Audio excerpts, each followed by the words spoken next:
Este martes, la Confederación de la Producción y del Comercio, la CPC, presentó su marco ético empresarial. Este busca promover entre las empresas la evaluación de su gestión ética y que ésta sea además parte de la gestión empresarial. Para conversar de este y otros temas, estamos con el presidente de la CPC, Lorenzo Constanz. Lorenzo, muchas gracias por esta entrevista en DF-TV.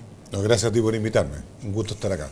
A ver, empecemos con este acuerdo. Me gustaría saber cómo evalúa la recepción de este marco ético por parte de las ramas de la CPC. Bueno, yo creo que el llegar a editar un acuerdo como este, a producir un acuerdo como este, requiere del acuerdo de las ramas. Entonces yo lo que podría destacar es que se trabajó con bastante intensidad, con mucho tiempo, y la participación fue plena y por lo tanto refleja claramente una inquietud que siempre ha tenido el empresariado. Así que yo me declaro satisfecho, digamos, de que nos hayamos demorado alrededor de un año y medio, hay que redactarlo, revisarlo, y yo creo que es un buen aporte, digamos, a la discusión y fundamentalmente al sector privado y a sus empresas. En ese sentido me interesa saber si es que este es un código sancionatorio o solamente es una declaración de buenas prácticas. No, este es un marco ético. En el fondo lo que nosotros decimos son cómo debe comportarse una empresa, la importancia, incluso hay una mención a las asociaciones gremiales, la relación con la comunidad, con la sociedad, con los colaboradores, los proveedores, la importancia de la empresa privada en el desarrollo del país. Entonces lo que nosotros decimos es que este marco ético debe traspasarse a cada una de las ramas. En general lo que estamos haciendo es reforzando muchas cosas que tienen las ramas ya. Tienen códigos, tienen reglamentos, y lo importante es que cada una de ellas la pueda traspasar a las empresas a través de las ramas. Esto es un marco ético que hace reflejar un poco lo que las ramas tienen, y nosotros lo estamos reforzando, sobre todo porque queremos darle un impulso a la empresa privada, porque creemos que es el motor del desarrollo, del empleo y del bienestar del país, finalmente. Este marco ético viene a responder, por ejemplo, a casos que sucedieron y que afectaron la fe pública, a los consumidores y a los trabajadores y las mismas empresas. Por ejemplo, el caso de la Polar, el caso de la colusión avícola, como se conoció, también había una asociación gremial ahí, la APA, que también fue cuestionada. ¿De qué manera esto también viene a poner paños fríos y también al cuestionamiento que ha hecho la sociedad al empresariado? Bueno, nosotros lo que hicimos... a lo mejor hay muchas coincidencias. La verdad es que nosotros empezamos a trabajarlo en la medida en que, casi al tiempo que yo asumí, ¿ya? Bueno, pero la verdad es que es difícil separarnos en el tiempo. Lo que sí está claro es que nosotros creemos que este marco ético lo que hace es que refuerza los principios bajo los cuales debe regirse la empresa. Estoy de acuerdo que ha habido situaciones. Nosotros como Confederación, y yo particularmente, son conductas cuestionables, no amparamos ningún tipo de ese tipo de conductas, y por lo tanto lo que hacemos es que con este marco ético pretendemos valorar la importancia de la empresa privada para la sociedad chilena. En los otros casos que tú mencionas, nosotros lo hemos cuestionado todos. Nos parece que todo lo que vaya contra la competencia, la libre competencia, la lealtad, la transparencia del mercado, nosotros creemos que la economía social de mercado es el motor del desarrollo, y por lo tanto todas las conductas que violen estos compromisos, digamos, son criticados y no son aceptados por nosotros. Es decir, hacer economía y crecimiento con los trabajadores y con las personas, y no solamente desde las cúpulas empresariales. Claro, de hecho nosotros hemos hecho en este periodo no solamente este marco ético, que es un resumen, digamos, de los principios y valores bajo los cuales se debe regir la actividad empresarial, sino que también hemos hecho acuerdos con dirigentes sindicales. Yo me he reunido con muchos dirigentes sindicales, con muchas organizaciones, he asistido sistemáticamente a escuelas sindicales donde uno es absolutamente visita, pero yo creo que es la forma de que el diálogo, la conversación franca, dándose tiempo, permite llegar a acuerdos o al menos avanzar, y yo creo que eso le hace bien al país. Lorenzo, y en ese sentido me gustaría preguntarle cuáles son los desafíos que se vienen adelante en vistas de que cambió la presidencia de la CUT, ahora es una mujer, y que representaría una lamastura en términos de la relación trabajadores-empresarios. Bueno, nosotros creemos que le hace bien probablemente a una organización como esa renovar su autoridad, eso yo creo que es importante destacarlo. También le hace bien al país una señal, una mujer a cargo de una organización como esta, que es muy significativa para los trabajadores.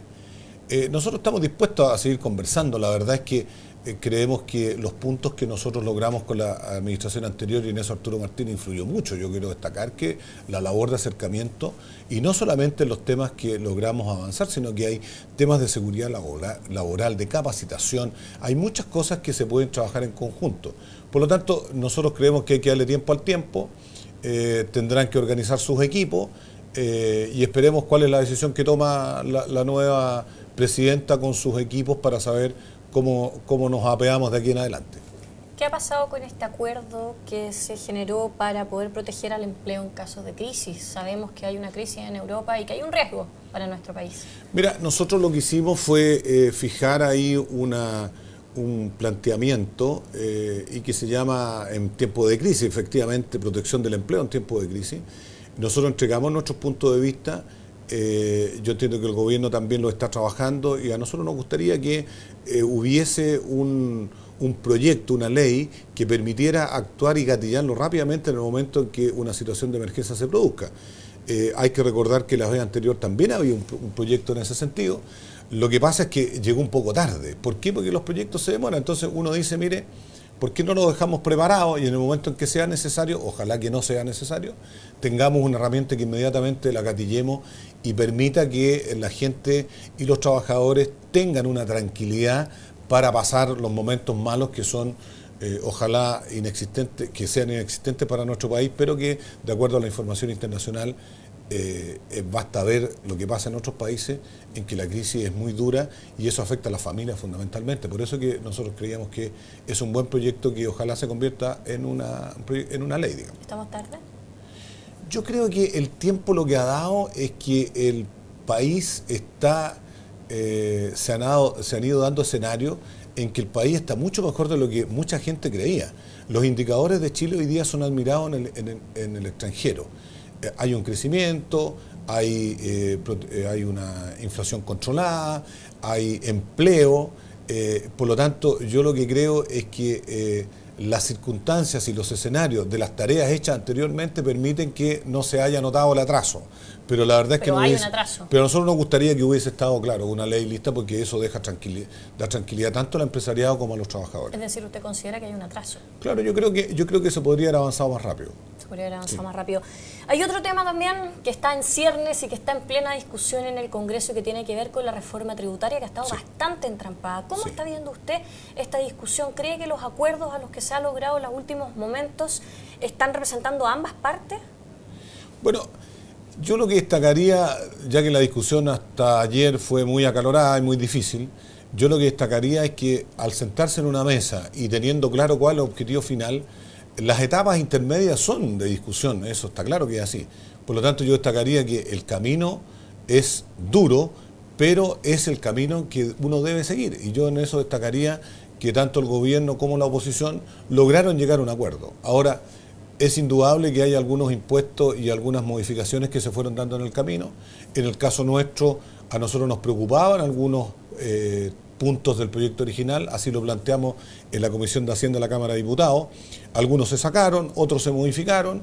El impuesto de primera categoría quedó en 20% para las empresas. ¿Qué le parece eso? A mí me parece que hay que decir claramente que los impuestos lo que hacen es que traspasan recursos del sector privado al sector público.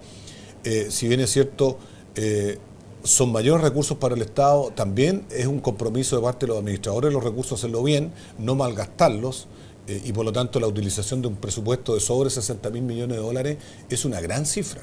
Por lo tanto, hay que cuidarlo y utilizar bien los recursos.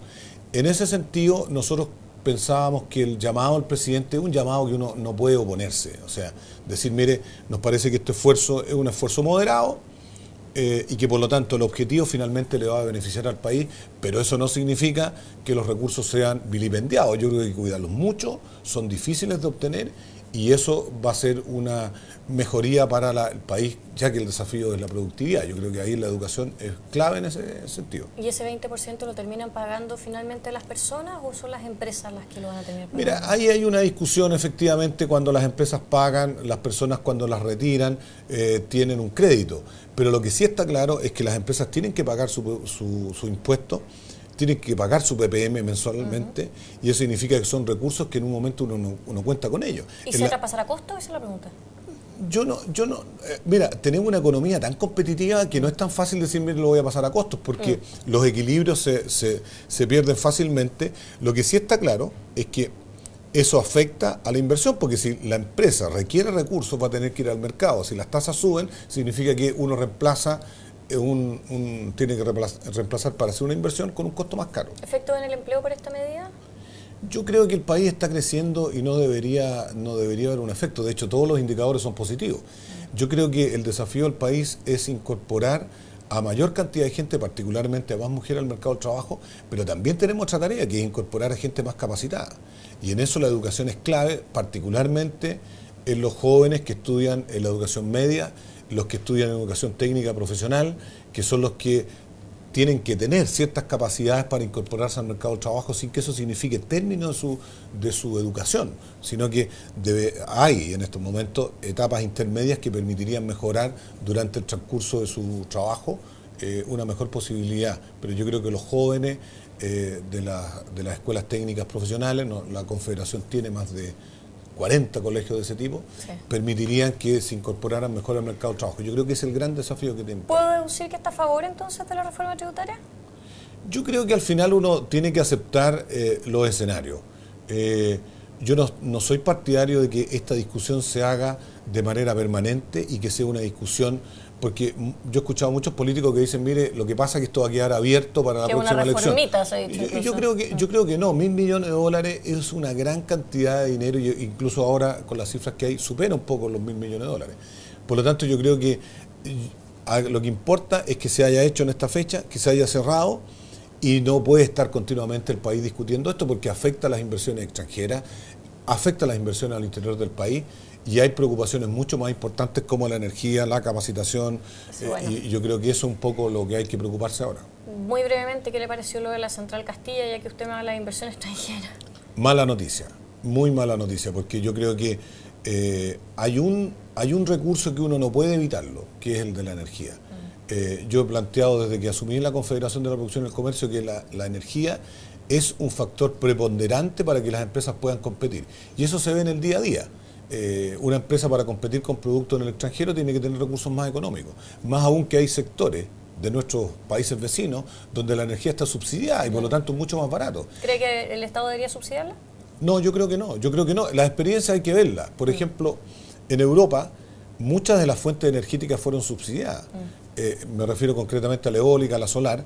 Yo creo que el mercado debe funcionar, porque cuando se producen crisis, los recursos del Estado empiezan van a otras partes. Claro, no, y además tú le quitas justo el subsidio en el momento más difícil, con poca actividad y más encima sin subsidio. Entonces encarece mucho más. España es clarísimo. Para cerrar, le queda un trimestre a la cabeza de la CPC. Una breve evaluación porque ya se nos termina el tiempo.